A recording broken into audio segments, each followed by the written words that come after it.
the losses that both teams suffered a couple of days ago. A couple of Yordles taken off the board, but that Ziggs and that Kennen, and now the LeBlanc falls. Now Lulu's the only remaining champion that you'd have to look towards. Gigabyte Marines with one ban left. They may still look towards that after getting rid of the Galio and the Caitlyn already, but they've removed half of the duo. And so perhaps they throw down the gauntlet, say they can counter it, and if they actually leave the Lulu up and let that be first picked, they may still go towards something like the Gragas for themselves, early rotate their jungler with that Lee Sin Gragas, and just kind of go for it. Pick the best comp for themselves. So they do leave the Lulu up, and instead it's a Varus that's banned away from Zeitnot. He'll have to find something a little bit different. He might go back towards the Lucian, but not going to be picked in this rotation, it looks not like. Just the Lulu, though. Remember that the Ivern is also up and available, and I feel like if SuperMassive forego that fact, which they have, will the Gigabyte Marines actually even look at Ivern? Because I would imagine that's a bluff. They would not pick that. That's not Levi. No, it's definitely not his style. He's been making the highlight reels, and not with the Giant Tree Man. It's been all about the Lee Sin, the Kazakhs, the likes of that. And we talked about Karza being a massive performer. Well, Levi's not too far behind him, and we've been seeing him for a couple of weeks now. We'll see what they decide to rotate for him. That Gragas is locked in for Stark. He'll be back on the Comfort. And hoping to see alongside that Gragas, as we mentioned, perhaps the Lee Sin. Vedius also mentioned champions like Elise are going to stand to attention, but Graves is also there, and Levi may just think it's too high of a priority champion, clears too well. He might even be hoping that he's against the Ivern if he goes towards the Graves now, so it could be preemptive. They may even just forego the jungle pick till later in the pool as they're on red side. Yeah, it could be a bit risky though, because you have a couple more bans coming through, and as the seconds tick down, the Gigabyte Marines lock in the Jhin for Slay. And it's an early rotation of Jhin. They know the enemy AD carry. You do have to really look at this one and challenge why they're considering going for the Jhin. It aids in a pick comp pretty well, having the mid-range. Very hard champion to kill when it comes to skirmishing, but no mobility to speak of on the kit. He can be locked down if an Ash Arrow, which already exists, actually does hit him. Yeah, that could be rough. Might be looking at early QSS, but here we go for SuperMassive. The Lulu was left to them, and it's not going to be locked in though. Last second switch up for Dumbledoge, and it's the Ashe Zyra lane we've been seeing all the way back to the start of the season. Yeah, Dumbledoge is very high damage support for the team. He's got an Ashe with him, so as the 2v2 goes, not a lot can beat that. Even if they pick the Lulu now on the side of Gigabyte Marines, doesn't really win the lane. They have the push, they have a lot of damage. Play to the strengths, that's what SuperMassive's game plan is. It has been all about that bottom lane, and well, they had some trouble dealing with Karza the other day. We'll see what they do now. It's the Lee Sin locked in for Stomaged. Yeah, good denial, actually. Stomaged can play the Lee Sin himself. He's quite a good Lee Sin player, but you always look at Levi and you say, that's the Lee Sin guy. So very clever stuff here from the SuperMassive side, the TCL region, denying the jungler of choice. But again, we mentioned this. I don't think Gigabyte Marines want to pick their jungler just yet. No, they're going to say, that's okay. We got plenty of tricks in the book. As the Lulu is already picked up here for Archie, so they fill out their bottom lane. That's a lot of sustain there. Not the best 2v2 though. And phase 2. Definitely not. But it's a little harder to get locked down now that you've got the Whimsy and the Wild Growth at level 6. Yeah, pretty hard to kill, I guess, the Jhin in this case, but the 2v2s are going to be a little bit lacking. The Karma perhaps could have shored up the lane weaknesses that a Jhin has, but Lulu could actually indicate, once again, empowering the jungle position. Lulu goes well with a champion like Kha'Zix, which is something that Levi does play. The Shen is banned out by the Gigabyte Marines. It goes back the way of SuperMassive, and they remove the Kha'Zix themselves. Starting to dig into Levi's pool just a little bit more. We have to look towards what the ban is going to be alongside that Kha'Zix. If they commit to the jungle pool, Elise probably goes along with it. Perhaps the Grave. Again, depends where their priorities lie. Yeah, starts to neglect that mid lane matchup though, so we might see the likes of the Syndra coming out. Yeah. Syndra is a big pick here. Actually shared between both of them, but I'd say Optimus has more counters to the Syndra. Definitely the case, as Rumble is going to be the final ban on the Gigabyte Marines side up against Fabulous. Played that in their last game against the Flash Wolves, not found a lot of success, and there's your Syndra ban. Yeah, so they removed the Syndra. Fabulous having champions banned away from him, Galio, Shen, and Rumble total. He still can default to something like the Nautilus, and you'd expect to be perfectly fine. He has played Nautilus, I believe it's up there with his most played champions. And so they aren't banning him out, so to speak, they're just getting rid of his best choices. Yeah, and now with the Gigabyte Marines, the next best choice for Levi is going to be that Graves. It's locked in. Fair amount of AD split between that and the Jhin, but got a little AP damage as well from the Gragas, but that is still a pretty mean comp if they can lock somebody down. And it just pains me a little bit still to see this Graves locked in by Levi. It's not the big early playmaking champion that we want to see from him, but Graves still has a lot of early pressure. It can work. We'll have to see if it does. Yeah, I mean, just got to get some flashbacks though, right? He did 2 games on Kha'Zix and dunks on TSM, and then the Graves not quite as effective. He was still pulling his own weight. The comp. As the last blocks are pulled in here, it is going to be that Nautilus, and Naru's going to be throwing some rocks. Now, it really does come down to Optimus as to what he'd like to play against this. You can go the aggressive Talon route, try and be a damage dealer. Zed also quite applicable in that respect. Or you can be much more of a control mage, but with LeBlanc taken off the board, Syndra taken off the board, he'd have to default to something a bit more like the Orianna if he really wants to look that direction. As there we go. All right, so we get juked at the last sec. The Karma you were talking about looks like might be the mid lane choice. Yeah, it feels like they're going to be playing a Empower the Levi game here from the side of Gigabyte Marines. When he's your standout player, you want to make him as big as you possibly can. That seems to be the game plan for both teams, but not as much on the Protect the Ashe. Yes, there's some shields, but there is a whole hell of a lot of poke. Some solid rotations that SuperMassive can do. We'll see how this one pans out against the Gigabyte Marines. It is most curious, however, that the Jhin is still with this composition. You could look at, in my opinion anyway, the Gigabyte Marines draft and say they could have ordered this just a little bit better. They perhaps could have drafted a little bit more efficiently, but the composition that they've comprised for themselves is still a perfectly fine comp. They've got the fact that they have the Jhin is actually the most important part, because it can still lock people down. They now have a form of crowd control that can be coupled with damage. If Lulu hits a slow, Karma hits a slow, Graves even with a smoke screen, all of these things can set up well. They aren't completely reliant on having a Gragas Flash Body Slam as their forms of engage. So as it stands, whilst it wasn't the ideal situation, they've still put themselves together with a decent team composition. True that, and it also helps the way that they like to play with the high mobility composition. Speed boost between the Karma and the Lulu can help them in those quick decision making. SuperMassive are going to have to keep their intervals tight. Watch their backs. They don't want to get collapsed on. The team from TCL and the team from the GPL battling it out for a final spot in Rio de Janeiro. The big stage at MSI awaits. The play-ins. This is going to be the last hurrah for them as the Thundersticks go up. The crowd gets cheering. We'll find out who's going to take this one. Will it be the Gigabyte Marines, or will it be SuperMassive? A lot on the line for both of these teams, Pyra. Fast-paced game to be expected out of the Gigabyte Marines, but will SuperMassive match it? That's always going to be the question. Based off the team compositions, you'd have to say that they're very capable of doing so. Kill-oriented jungler if they choose with Stomage. There's a lot of damage there.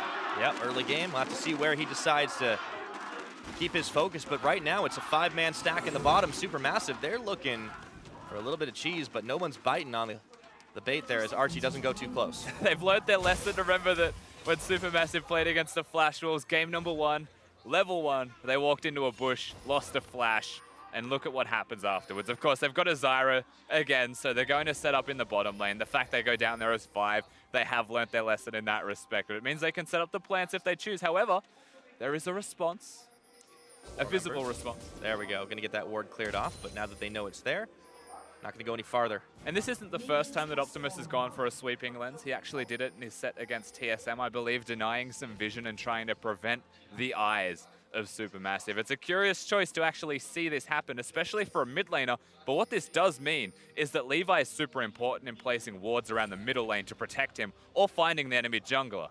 Yeah, especially against an early game jungler like the Lee Sin, and now they actually wander their way into the Raptor Pit, seeing Stomage, who turns a quick 180. This is going to be a camp steal away. He's gonna be able to get 1 or 2, goes in on the big one, has the smite. So he nabs a little bit of experience off the back of it, but that's still going to slow him down to start things off. Interesting choice by the Gigabyte Marines, 3-stack. It is actually a very good decision because, again, Zyra is going to start in lane. If she starts in lane, she's not going to be there to leash, nor is Zaino. Naru not helping is the only other problem that you'd have to have a quarrel, perhaps, towards what SuperMassive started this game off with. Lane pressure absolutely in control in the bottom lane, however, for SuperMassive. So whilst it was a decent decision to deny experience away from Stomage, playing towards the strengths of what the Gigabyte Marines want to do, it does impact this bottom lane. True that. They're going to be pushed back for the time, and now Levi's actually found Stomage. Speaking of pushing him back, he starts to swing that jungle matchup. Red buff versus no buff. Stomage is in trouble end of the line, and he's going to have to flash away. Levi running this jungle to start things off. And this is what it means. The battle now of the strong lanes. If they empower bottom SuperMassive, the opposite thing happens for the Gigabyte Marines. They put Stomage down while simultaneously bringing Levi up. The Storm Raider surge throughout that engage was enough to actually keep him closer to the Lee Sin, over the ward hop distance, and actually almost secure him. Oh man. Your jungle? Not enough. High jump. That was efficient as heck. Going for it, doubling up on those double buffs, and now things are looking good for the Gigabyte Marines to start this off. His first blood happens down in the bottom side. Things couldn't get any worse for SuperMassive right now, but Archie, there's the heal forced out of Slay. Zeitnot nearly gets a return kill as the Doge falls for first blood. All right, well, I take back everything I say. The bottom lane's not going to be winning. Disregard my narrative. Apparently, Slay and Archie just have what it takes to 2v2 them with a minion wave there. I don't blame SuperMassive for fighting that, but that didn't go as planned. Yeah, the Zeitnot. Archie's looking tasty with bait, but there's an exhaust on, and he's flashing forward. Oh no, it looks like he might have baited himself as a big shot from Slay completes the 2. And Slay crits it and quits it just like that. Lee Sin also nearby about to find Levi, but this bottom lane from the Gigabyte Marines is just going absolutely berserk. Here's how the start of it all happened. Yeah, we get to see this kill as it happens. Once again, Lulu hits the slow. Impossible for Jin to then miss the slow, barring some kind of mistakes. You don't really see from this position how someone should die, but it's just that simple. Slay works around the crit, 2 flashes forwards, and easy as she does it. Yep, Stomage now trying to make up for lost time down to the bottom side. There's a few wards out there, but the slowing down that the Gigabyte Marines were able to do is really enough to keep him on the back foot. And Slay and Archie picking up a couple of kills down bottom. Certain isn't hurting. Now Archie's going on a roaming spree with Levi. The action's not going to stop anytime soon, Rusty. And notice that Archie's also keeping himself invisible there as pressure now mounting in this middle lane as Levi gets closer to the level 6 point. This is the one. Ooh, the flash auto, and it's Optimus optimizing what he can do. Now a kill in the mid solo, Stomage coming in. And it's a bait. They want Stomage to hit the Q here onto Optimus because they've got Lulu and Graves nearby. They want this Lee Sin. They're out for blood, but they've been spotted. There we go. Now he doesn't take the trip. Levi's going to tag his way in. Stomage is going to get nothing. Lee Sin cannot catch a break. He's on struggle street. Experience will be there, but the gold, the items, everything else will not be for Stomage. Naru going down in his lane. Zeitnot, Dumbledoge dying in laning phase. They said they could contain the pressure perhaps. They have strategies in place. Well, so far the opposite has been taking place. The weak point of the Gigabyte Marines is winning. Yeah, now Optimus and diving in bottom. to go for the dive. Dumbledoge and Zeitnot, oh boy.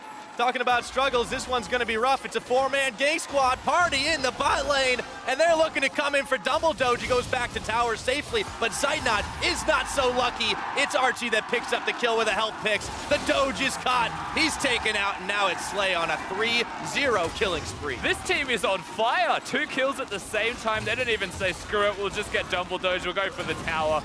They make sure that both members of SuperMassive's bottom lane goes down. The turret soon to follow with it. The cannon waves here. And SuperMassive, they have no response.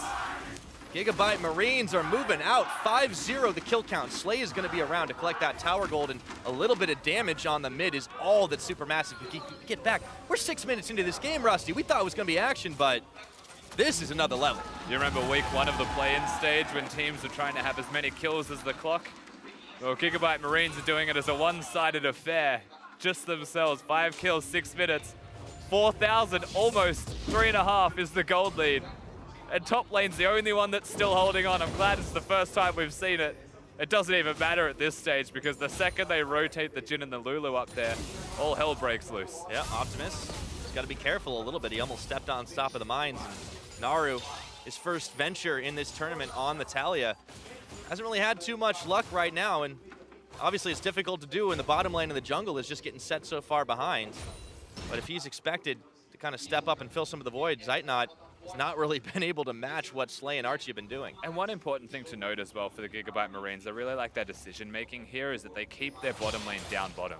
Because the Infernal Drake is the first Drake of the game, and they want to actually secure that one. So Slay comes in, they place control wards down. They've all, literally everybody has refillable potions. They're trying to be as efficient as possible here. They've got their Doran's power spikes. The Infernal Drake, even though it does a lot of damage, if they set up the minion waves, slowly push them back, then they can do a lot of work. They can take it down for free, then rotate. Right, and they're compensating for some of the mobility losses that we talked about. The Jin not having a ton of mobility. Well, he's got the very early Boots 3 that he picked up. Not to mention, you've got Archie's Whimsy. When Optimus joins the fray, you're going to be able to get the shield, the speed boost. It's going to be so hard for them to really catch him because they've made this Jin kind of a slippery champion. And he's 3-0 on the game. Yeah, and he's also got a lot of slows on the enemy team. So whilst he goes for the boots of swiftness, I do quite like that. He's against an Ashe. If they get a Rylai's on Naru, he's also got the Rock Field. There's a Cripple from Lee Sin, and Fabulous also, between all of his crowd control, has a lot of slows. And if the goal is to keep Slay alive, he needs those boots sooner rather than later to empower him, as that was close. Sweeping Lens misses. Unfortunate. Levi's not able to get in and clear it at the back of the pit. Everyone wants that dragon. Still set up time, though. Marines are not in a rush to get it. They will take their time for sure. And I feel like the red buff comes before the Infernal Drake. There's still vision there from SuperMassive on it. You can see it just to the right of your screen. Stomage occupied. And now he might be just in time to see his red buff go by. No smite. See, no smite available. It's going to get picked up by Levi. Stomage just a little too late. And that's pretty much the story of this early game. Yeah, it absolutely is. Speaking of early game, uh-oh. Naru, nowhere to go. He gets a seismic shove, but he gets shoved out of lane as Archie's kicked back into the tower. That's Nautilus is here. On the board for SuperMassive. In comes Fabulous. Can he and Stomaged make the play to save the day? It's Optimus and Levi. Curtain calls opening up, and now Slay with the rampage kill. Stomage going down. The Ash Arrow connects onto Optimus, but there is nothing but minions there, and they cannot get a follow-up. 8-2 in kills now on the board. And they just barely clear the last minions to keep Optimus alive with pretty much no health to speak of to his name. SuperMassive get on the board. That's important. The flash kick from Stomage keeps Lulu tanking the turret. She's stuck, so she will go down. The rest of the map, though, even with Fabulous getting there first, neither of them having teleport. It was just about walking down at the right time. It's still the Gigabyte Marines that choose to go forwards, choose to make these plays. And compliments of a shove from Naru. Again, that is good from Stomage, but now he feels like he has the possibility to go back forwards, but he can't step up. Every time he tries, he doesn't have a lot of health. He has nothing to speak of in the Q misses, so he's pretty much out of the fight. He has to run away, but because he hangs around instead of running away, he's going to go down as the plants expired just barely. And they save Optimus's life by expiring. Well, they don't live forever, but it seems like Optimus and Slayer are making a good go of it here. Haven't died in the first 10 minutes of the game. Neither has Stark, actually, but it's been a much quieter affair up top. We haven't touched on it because, well, pretty much just a whole lot of back and forth. A lot of sustain, but Stark with his 3-ring build, keeping himself nice and healthy. Fabulous doesn't have the shove he needs. He did get involved in that mid lane and kind of help to make the difference a little bit, but they need some time. He has the shove now, though. He's gone for the Spectre's Cow compared to the 3 Dorans. Nothing's going to kill the Nautilus from this stage in the game. Stark, we already said he's a pretty important member to his team. Slay. Oh, heal, shove, dodge. Nicely done. But he's got to be careful. The rock throw there now. Naru in goes. Okay. Stomage. Levi manages to pick up Naru, but teleports are flying here. Optimus coming forward. Flash Mantra Q. They've caught Stomage, but he breaks the tether. And now the barrel comes out, just sends him packing, but he's staying alive here as Fabulous hooks his way back to the safety of the tower. It's a 1-for-1 trade. It's just so hard to kill the Gigabyte Marines. Just as a team composition by itself, they still take out Archie. It's the second death for the Lulu of the game, but 403 Slay, he is doing a lot of work. Efficient early game builds for all of the members of this team. Athene's Unholy Grail, Warrior's Enchantment finished, Ghostblade also done. And while SuperMassive are turning things around, they're starting to up the tempo just a little bit more. It's Gigabyte Marines always doing it first, every single time. As Jin's laid down the curtain call. There we go. They've got that extra 8% Get out of here. AD and AP to work with now. And the rest of SuperMassive are sent running for cover. The gold lead continues to grow here as Gigabyte Marines have themselves just shy of 4,000. We're just shy of 12 minutes into this game, very early on. Optimus grabbing himself a blue buff or getting down towards this bottom lane again. They keep the wave shoved as well. It's hard for SuperMassive. And credit where it's due for SuperMassive holding on. The lead hasn't grown any further, but they're not in a position to come back into this game anytime soon. Naru's item build going towards the GLP. Once he completes that, he'll be harder to kill, because all of the champions of Gigabyte Marines don't have a lot of committal crowd control. He can try and space himself a little bit better. Distance, just that extra couple of units, maybe one Teemo of space keeps him alive against the Graves. Sometimes that's a difference maker. And it's important with a pick composition that they've pretty much got for themselves as well. The Ash Arrows come through, the Seismic Shove there, Lee Sin kicks. Nautilus and Zyra all complements each other. Zyra often seen in Talia compositions, just something to keep in mind, because when they group up mid lane, they work together extremely well. They just need to be able to execute those catches, and Slay has got to be target number 1 right now. on this Jhin, starting to step up really big as the teleport comes in. Stark finds Stomage, gets the kickback. In comes Optimus though. See if they can get it damaged. No, it's going to be intercepted by the Grom. Gigabyte Marines are foiled here. That menacing Toad would have got away with it too if it wasn't for him. No, a lot of damage. I mean, it's just a mid laner teleport as well, so they're okay here. Optimus can afford to throw that one. He's going to be rotating quicker in the first place, but still, the wards have always been there. They're constantly spotting out where the Gigabyte Marines are. However, this play for the turret, can they stop it? Looks like the answer for now is going to be yes, but Gigabyte Marines still fancying their chances. Try and finish off this top tower. Naru's not here at all, so they're trying to play the numbers game. This should actually work for them. Tether completes. In comes Stark. He's going to bide his time. There we go. Body slam onto Stomage, but the barrel is going to be dodged now. Fabulous is the one who's locked up, but Stark is tanking tower shots through the wild growth. Stomage almost finishes him off. It's Zeitnot that gets it done, but Slay answers right back onto the jungler of Supermassive, and Gigabyte Marines get another tower. Yeah, Zeitnot smacks him from the mid lane with the Ash Arrow. He's now pushing the middle lane turret. Supermassive have made a conscious attempt here to try and trade. Naru will get the bottom lane turret. It's going to take an awful long time for Zeitnot, however, in the middle lane to even look at getting the objective himself. So this means the Gigabyte Marines respond by keeping everybody top lane. They go for the aggressive dive, and yes, Stark dies, but that is so worth it for them, as they shouldn't lose mid if they get here in time. And overall, it's just a favorable trade. Yeah, Optimus is going to get there to defend. It's another 2 towers traded for the 1 of Supermassive. So the gold continues to grow, creeping forward in the favor of Gigabyte Marines. They've got this early game. Looks like they're going to have a lot later in the game as well, if it even goes that long right now. Supermassive still on the back foot. Yeah, breaking 2 turrets in the top lane is actually super important, as the next Drake, again, going to be an Infernal. I feel like it's a Gigabyte Marines thing. Yep. By the way, the whole series against TSM, I think we saw 1 ocean. The rest were mountains and Infernals. No All shift. the things worth fighting for. Yeah. As if a team that wants to fight for everything gets a Drake that everyone wants to fight for. Now, here's Naru. He's trying to cut them off, but the wall's a bit short right now. Looks like they ran out of budget. In goes Slay trying to curtain call his way to push them off. It looks like that'll be successful, but Dumbledoge is able to intercept the rest of the shots, keeping Zeitnot alive. And now Gigabyte Marines a little uncertain here as they don't have Stark with them. He's got teleport, but he's busy on the bottom lane. Let's see if they can get this last outer as Fabulous is making his way in. He's spotted by the captive audience, and now they'll be backing off. Yeah, they don't commit to actually taking it down. Stark does have teleport, but because Fabulous is already there, the pick that can come out of Supermassive as a roster is just slightly too high, a little bit too risky to commit to something this early into the game. But he's patiently waiting.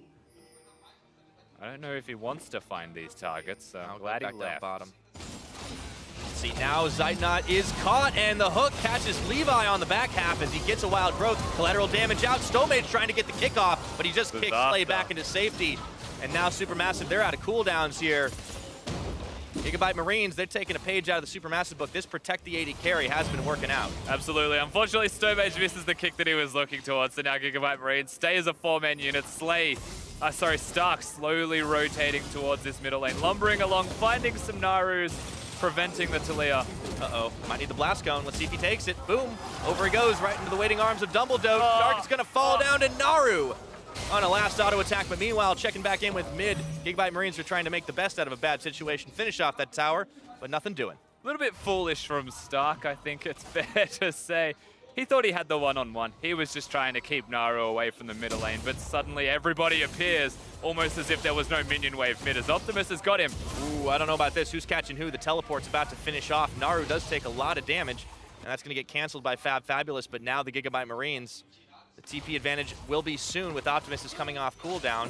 This is start messy, to look towards Pyra. the mid. This is very messy. This is Supermassive playing the Gigabyte Marines game. That's not what you want to be doing. Not when you're this far behind, for sure. Dumbledoge is going to have to back, so is Stomage. That is the last outer tower falling for Gigabyte Marines. And the Baron, or the Dragon, I should say, 15 seconds left. Yeah, they should be able to get to base in time. No setup actually there from the Supermassive roster just yet. They'll be moving over towards it, you'd have to imagine, as this is 2 Infernal Drakes in a single game, as the first 2 Drakes at around 17 minutes. So the immediate rotation, as expected, should be seen. But I would not fight the Gigabyte Marines if I was Supermassive. The items they've got are just way too strong. Yep. Ghostblade does play to Drakthar, completed on Slay. He's starting to roll on forward, and you can see, even though it's been protection-minded for the rest of Gigabyte Marines, they still got damage to speak of.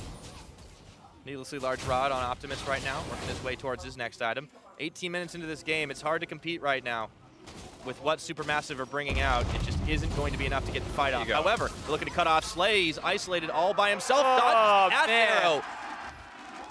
Fast fingers there, and it helps that you got some speed boots, and now the Dragon's going to be finished off unless Snowmage has something to say about it. He's too late to the party. Gigabyte Marines are going to turn around. Levi getting kicked out, but Snowmage caught inside the pit. Stark taking the front line, throws the barrel into the belly pop. It's Levi getting a collateral kill, and now the curtains are open. It's a double for the Graves, looking for Fabulous. Things are unraveling for SuperMassive. It's never going to end. Fabulous, he's going to die as well. Oh, baby, a triple. Levi is on the board. Crazy. The fact that SuperMassive use 2 ultimates mid lane, they miss and they still commit to the fight, that's signs of desperation. They're playing against a mid-game team composition that's well and truly thriving in the current environment. It does not look like slowing down from here. No, they got themselves another Dragon, they got themselves the 3 kills, and why the hell not add on top of it a mid lane tower? SuperMassive are going to be clinging to life for the rest of this game. Not going to be an easy battle for them. Remember that the Talia ultimate is gone, the Ash Arrow is gone, and Snowmage just wants to get out of here. So does Fabulous, but that Gragas cast, Stark, let me tell you, when he gets Gragas, looks like a whole new man. That draft phase could already be unraveling here for the SuperMassive side. Fabulous just trying his absolute hardest to get away, but guess what? You've now got a Lulu Karma composition with an extra triple kill going over to the Graves. That is a big carry if ever I have seen one. Yeah, we talked about Gigabyte Marines maybe revealing a lot in the TSM series, but it doesn't matter if you reveal a lot if your opponent still can't deal with it. Oh, ban it. It's like these are the things we beat TSM with. Will you challenge us on this? Will we be able to 5th pick Karma? Uh-oh, Zeitnot going running. He does dodge the Deadly Flourish. Point blank Ash Arrow to the face of Archie, but the rest of SuperMassive are running, and in comes Levi looking for a kill. It's Optimus who gets it at the end.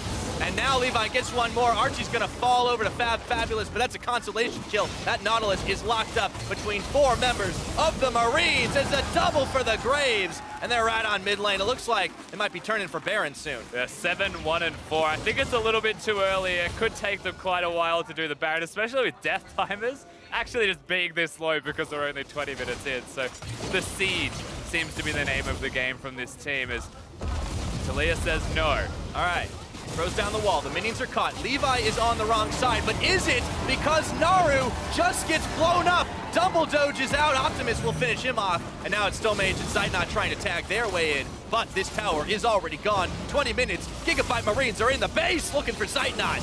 And now Stark, he's turned around on. Snowmage just realizes he just can't shred through his health bar.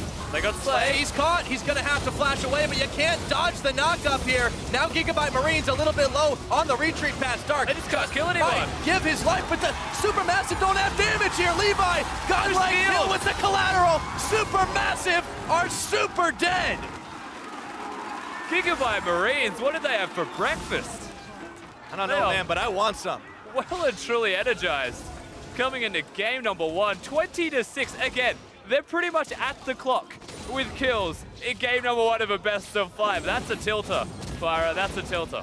Yep, SuperMassive hanging on for dear life as they have a busted base in the mid. The Baron is on the menu at 21 minutes, not just yet because Gigabyte Marines will be backing away. And here's that play. Extended fight inside the base. And just to be clear, look at the health and the mana that all of these guys have. But just barely, they have enough mana to get one more rotation. Then just one more rotation after that. Lulu comes in at the perfect time, keeping Stark alive. As the shield comes on, another shield comes on. And that's so much shield. And so no one's gonna die.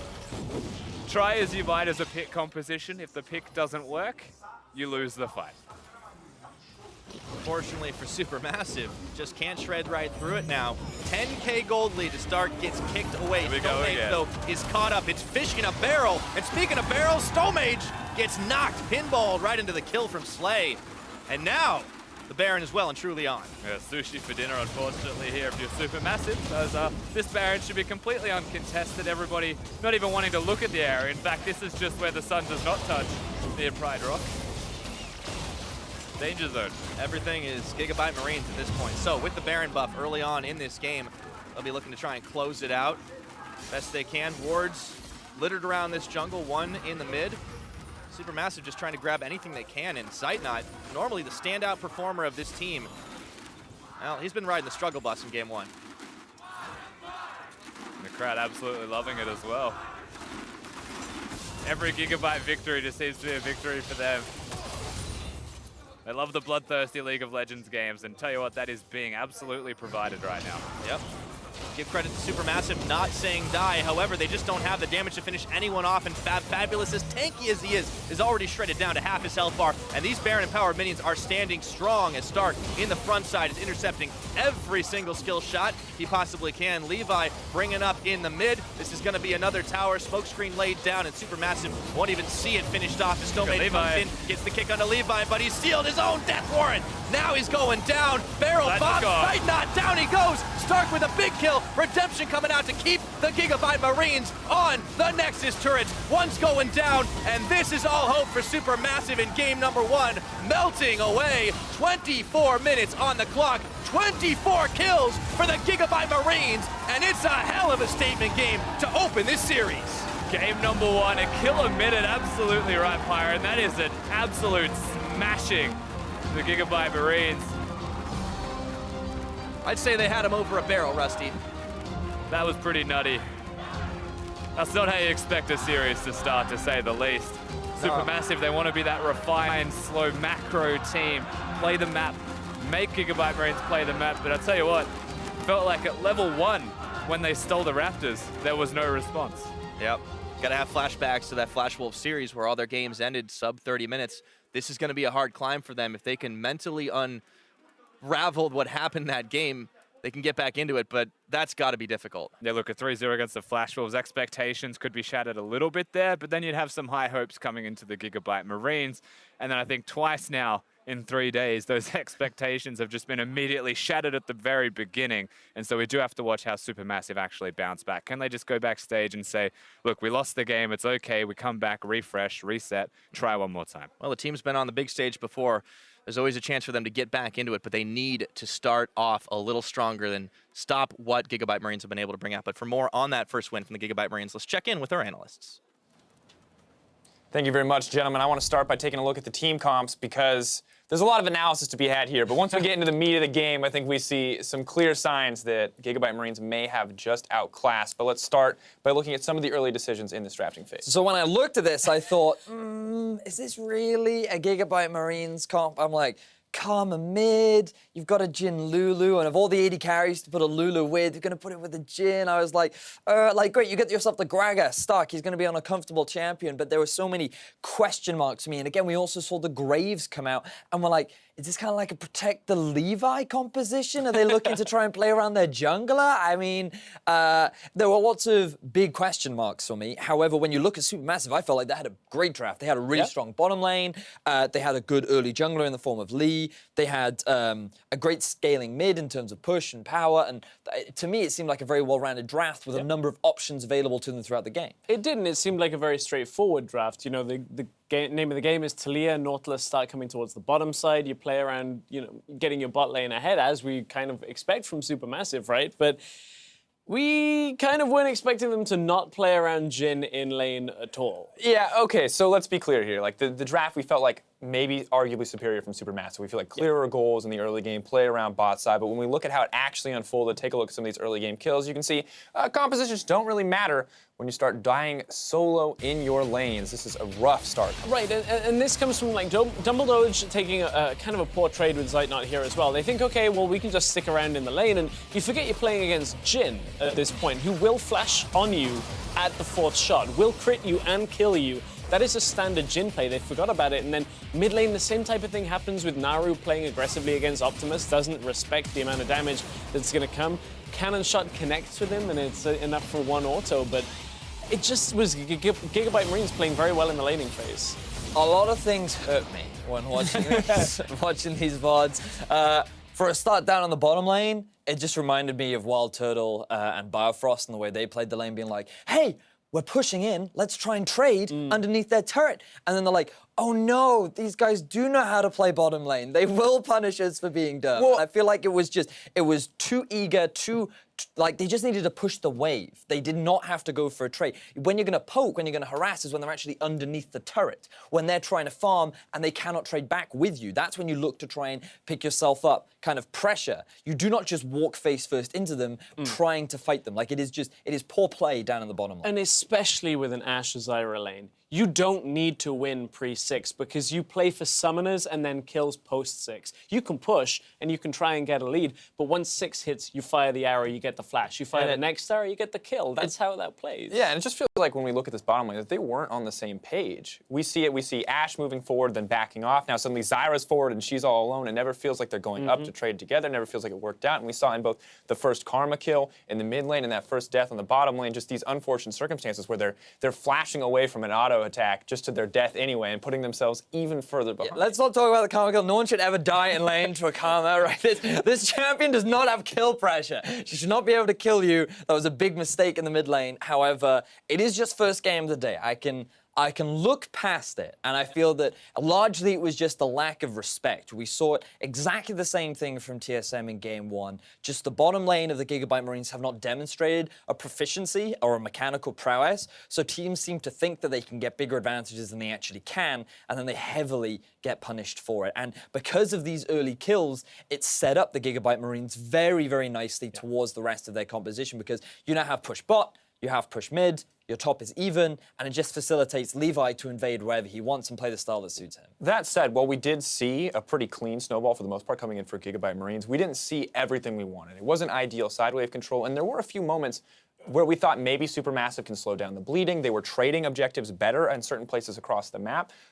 But it all went south, and I feel like SuperMassive did still show that they were in some ways a superior macro team, despite losing out early in the game. I think SuperMassive just tried to make the best out of a bad situation by sending Talia down bottom. They knew that there was no one there because of the vision that they had on the entire the Gigabyte Marines crew, and so they did what they could to alleviate the pressure that the Gigabyte Marines were exerting, but they also did a lot of questionable decisions themselves in the way in which they forced a lot of fights. And without wanting to look too much at the negative, as you said, it wasn't the cleanest snowball. Like, they were stuck pushing up through the jungle, trying to get a 1v1 kill where maybe he doesn't need to. So it's that kind of thing that both teams weren't exactly the cleanest of play. No. But at the same time, Gigabyte Marines, you could see that they effectively were taking dragons, taking towers, everything they could when their composition allowed for them. And then Levi ended up picking up a bunch of kills towards the end. Even though he had a slow start, perhaps, for his kill mark. And don't want to take anything away from them. Still an incredible game. Some small weaknesses, but overall proving themselves a superior team in Game 1. And really, when we look at it, there was one big defining moment as we take a look at our Acer replay where SuperMassive try a little bit too hard to get a kill here in the mid lane and then immediately take a losing fight. So this AD carry runs in a straight line, yet they miss all of their skill shots. So, okay, fine, he's able to dodge out. But at this point, I think the best case scenario for SuperMassive is Lee Sin gets to steal onto the dragon. That they should not, at any point, try to force a fight. Talia has just used her ultimate.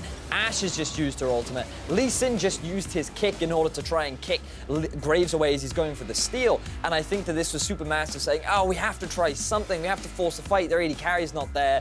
But Gigabyte Marines, they respond way too quickly, and it was just a bad fight. You wouldn't want to take that fight with those ults being down in an even game. Then you consider that you can see the gold graph was indicating that by that point they're already 3,000-4,000 gold down in this game. Jhin is already massive and had a completely available flank with nobody punishing him at all. And it really feels like they treated that like the pick was successful. Because maybe if you pick off Jhin, who has a ton of the team's gold with all those kills, maybe then you can look to take a 5v4. But you can't just walk into a 5v5 when you're down multiple ultimates and I think at that point 5,000 or 6,000 gold. It feels like SuperMassive in one or two of those clutch moments, whether it's in the early game laning phase or that fight in particular, maybe too over-eager, maybe not the same confidence in decision-making we see from them in other places. In my eyes, it was just SuperMassive had such a clear win condition in mind, which was you have pressure in bot, you have enough pressure in mid, where it's just like, if you're going against a Karma, it's literally just a farm lane, right? You shouldn't be able to kill each other. Like, sure, she pokes you, you poke her, and it's pretty much even during the laning phase.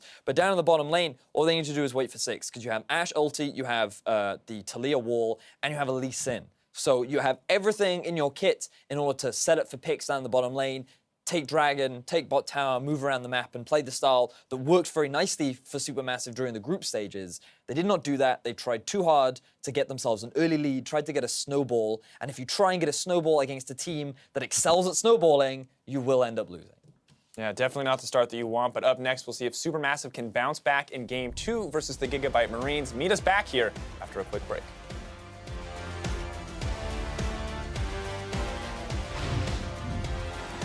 Party in the bot lane, and they're looking to come in for double doge. He goes back to tower safely, but Sidenot is not so lucky. Make the play to save the day. It's Optimus and Levi. Curtain calls opening up, and now Slay with the rampage kill. Stomage going down. Throws the barrel into the belly pop. It's Levi getting a collateral kill, and now the curtains are open. It's a double for the Graves. They got Slay. He's caught. He's going to have to flash away, but you can't dodge the knock-up here. Now Gigabyte Marines a little bit low on the retreat past Dark. They just can't kill anyone. Give his life, but the SuperMassive don't have damage here. Levi, godlike kill with the collateral. SuperMassive are super dead. This is all hope for SuperMassive in game number 1. Melting away. 24 minutes on the clock. 24 kills for the Gigabyte Marines, and it's a hell of a statement game to open this series.